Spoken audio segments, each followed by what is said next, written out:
This is a good question. It's a little different. I mean, not really, but is. And I think it's relevant to a lot of parents in how we encourage our children to advocate for themselves and what we do about it. Okay, your daughter is 17, 11th grade. You called an IEP meeting because she claims her accommodations are not being followed or provided. Also asked for data that was used to access her goal progress to review before the meeting, even with contacting the special education assistant. You still have not received the written documentation of your request. And your daughter's IEP meeting is this coming Wednesday, and her GPA is 1.5.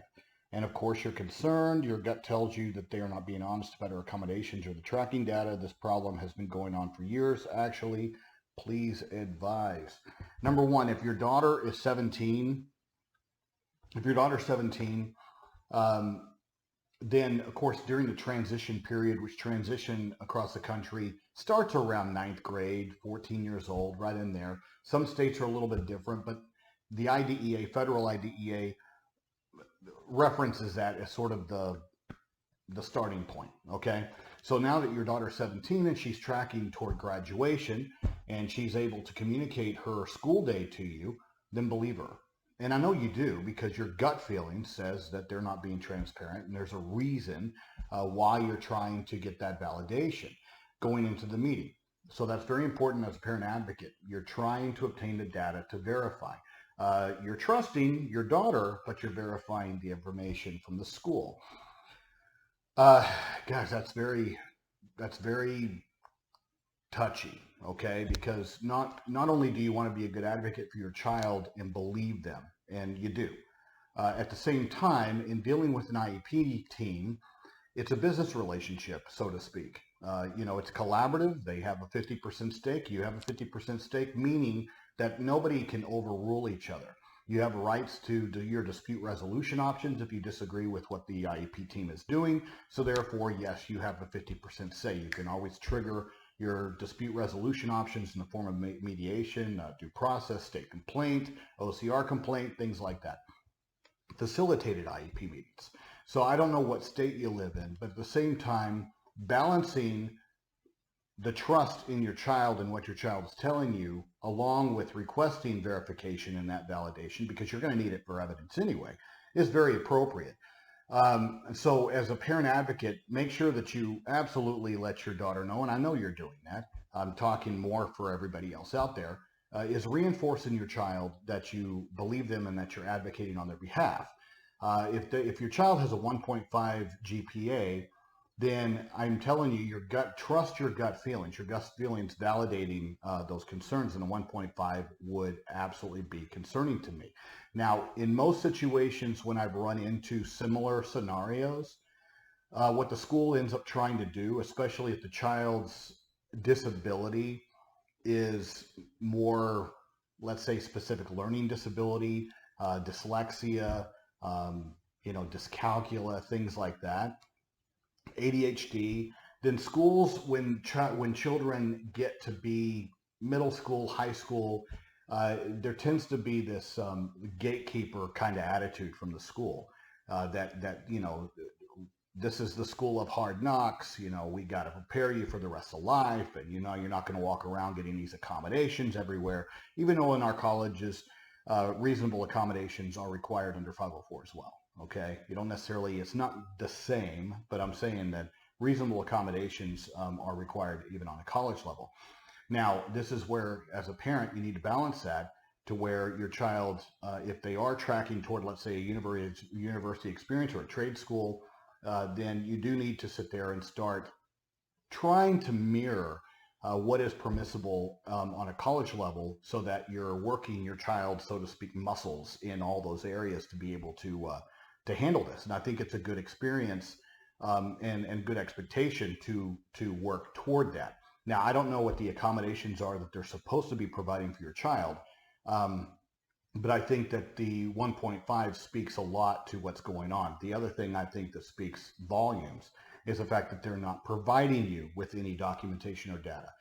The lack of transparency from an IEP team or from a school district is very, very, very telling of what is going on. Schools that are not transparent, be cautionary, guys. Have your red flags up. That is not normal. It's not part of this process. It's not supposed to be part of this process. Okay? You may have other children that don't have disabilities, that don't have IEPs, that don't have 504s.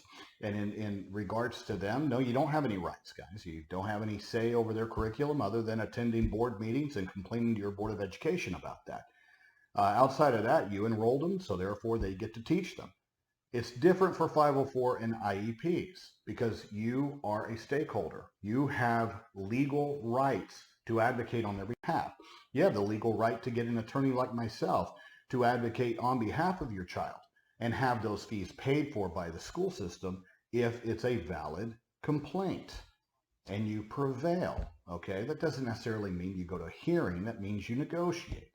Okay, so you're in a good negotiating position with your school system, and I think more parents need to understand that and have the confidence to go into their meeting and say, hey, I asked for all of this stuff for a reason. You know, I want verification. I don't want to come in here and rattle off that you guys aren't doing X, Y, and Z. You know, I've got to trust my child, and at the same time, I've got to trust you guys. So the documentation is that verification. If there's issues, fine, let's fix them. And so that's what you wanted prior to going into your meeting. So what you should do today is you should follow up with an email. So that way it's verifiable. You should copy your special education director and the superintendent, just recounting a little bit, just with civility, recounting that you asked for this documentation before the meeting so that you would have time to review it. You have rights to full parental participation, and going in there without that knowledge impedes your right to fully participate. You know, it just catches you by surprise as to what's going on instead of being able to go into the meeting prepared, which you're asking for them to do. You start adding people up the chain on these emails, well, it starts getting some of these lower level supervisors and case managers going, okay? Because, and especially if they're trying to hide the fact that they dropped the ball. And so this could be that nice little shove that, hey, there's a big problem out there. Because I can tell you there's a lot of instances to where I file complaints on behalf of my child or on behalf of my clients. And then all of a sudden, the special ed director and the attorney are like, we had no idea. Well, you may not have had an idea, but believe me, the case manager knew, the principal knew, these people down here knew. Now, whether or not they went up the chain of command to alert you, not my problem. Okay, there's nothing in the rules that say that you have to sit there and let everybody know up at the top. All right, that's a chain of command administrative problem that they need to fix, not you. Okay, so you're not the problem. And if you go into that meeting, they still don't have it, fine, show up, but be prepared for them to blame your child. Okay, that's what I was saying with them taking this gatekeeper approach that, you know, they've got to show this tough love to children with disabilities. And if the IEP team determined, or a 504 team determined that your child requires X, Y, and Z accommodations, then by God, they need to provide those. Okay, and if they're not doing it, then yeah, I'd have to say a 1.5 is damaging to her if she's not progressing tangibly across her educational performance areas, which are academics, communication, social emotional development. Whatever is impacting your daughter, if they have not enveloped her IEP to where she's making tangible, measurable progress and they can't show that, and in fact those accommodations also speak to that, then you can sit there and point to the fact that your child's being damaged. And if your child's being damaged, then your child's entitled to corrective action. Now, you know, this is where I would sit there and start asking, you know, what kind of grade recovery forgiveness, because, you know, to have them punish your daughter for them not providing her accommodations, I don't necessarily agree with that, guys. It's not her problem, it's their problem. Okay, the IEP team met. The IEP team determined that this is what she required. All right, so we don't punish the child because they failed to do their job. Now, there are requirements, state requirements to be able to make certain grades and show competency, but you can sit there, if she has not turned in assignments or she did not do well on assignments, then at that point, for the grade recovery thing that I would recommend that you push for, along with grade forgiveness to some regard, as long as she can prove competence in the applicable standard that is required for the 11th grade, then they can sit there and reduce a lot of this nonsense, the homework, some of this other stuff that she may have missed. They could blame her by saying that she wasn't turning her assignments, she rushes through her assignments, she's missing grades, whatever. Fire back. Don't put up with that. Okay, she has a disability, they don't. They're the adults. The IEP team determined these accommodations are required. The other second thing is, if they are providing the accommodations, then what's missing? What's missing in the services that they're providing? What's missing in other accommodations that she may need? For example, retaking tests if she, at least one time, or retaking a test one time if she scores below a 60, for example.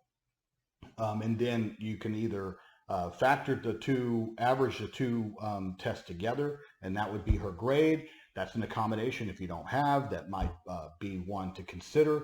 But that's the thing. If the existing accommodations, if they're saying, yes, we are providing them, then your next communication should be, then what are we missing?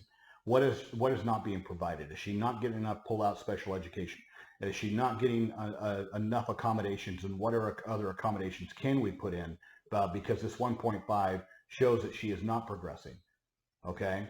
And you start talking that kind of talk, then you start freaking them out.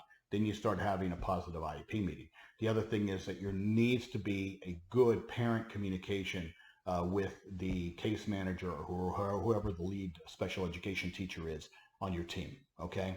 So you also need to clarify that issue. But follow your gut.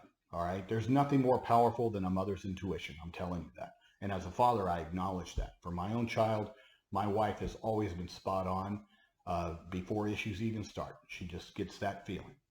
And I have always told parents, mothers especially, trust that intuition. I don't care if they try to make you crazy or look crazy. Follow your intuition. You have it for a reason. It's built into your DNA for a reason. Trust it. Advocate for your child. Do it in a very business-like, civil manner, and I have a feeling that you'll end up figuring this out.